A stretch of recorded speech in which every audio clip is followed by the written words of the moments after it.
Footsteps, Chapter 46. Again Mrs. Eddy said, quote, "Charity is good and peaceful, but it must not cover iniquity. Just as long as you compromise with error, just so long will the error stick to you. In teaching students, I have always uncovered the error to them. That is what should be done, and not all the pleasant things said only. He that covereth iniquity, his sins, shall not prosper. The error that is holding them must be uncovered to students, so they can overcome it." Unquote. What was this compromise with error that she referred to? In miscellaneous writings on pages 288 to 289, she writes, quote, "Wisdom in human action begins with what is nearest right under the circumstances, and thence achieves the absolute. From a human standpoint of good, mortals must first choose between evils, and of two evils choose the less.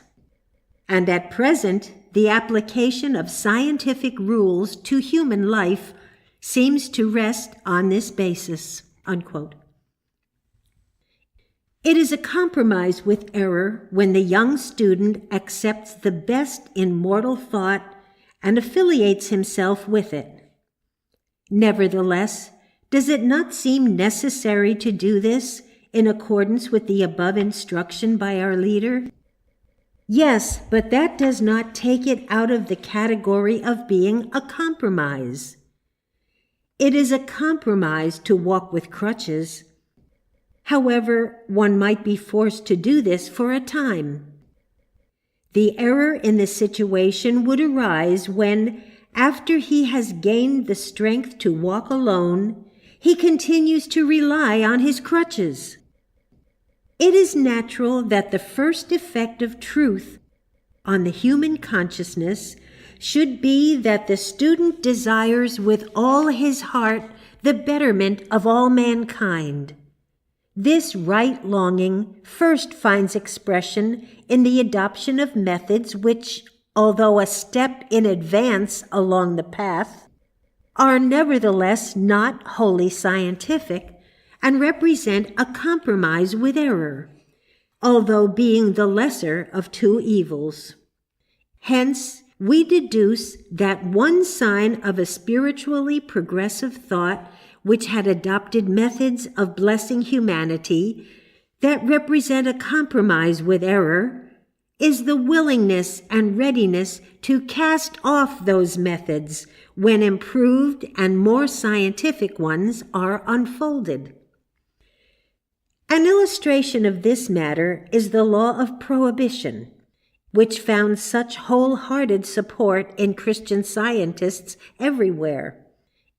Yet, when a Christian scientist advocates human prohibition as a means of betterment for the country at large, he is compromising with error and, of two evils, choosing the less. But if such a method be on the road to the absolute spiritual good, which Christian Science marks as the goal, then it becomes legitimate.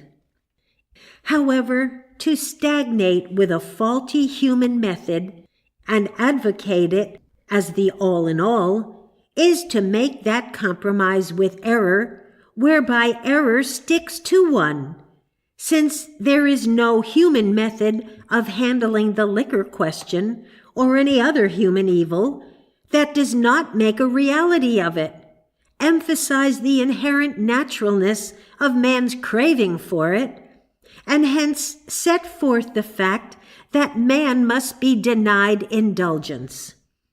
The only scientific way is the recognition that any desire man might feel for evil of any kind is wholly unnatural, is induced by animal magnetism, and therefore, when animal magnetism is handled, there is no need for any prohibition, since man comes to himself, as did the prodigal, and discovers that, by nature, he desires only good.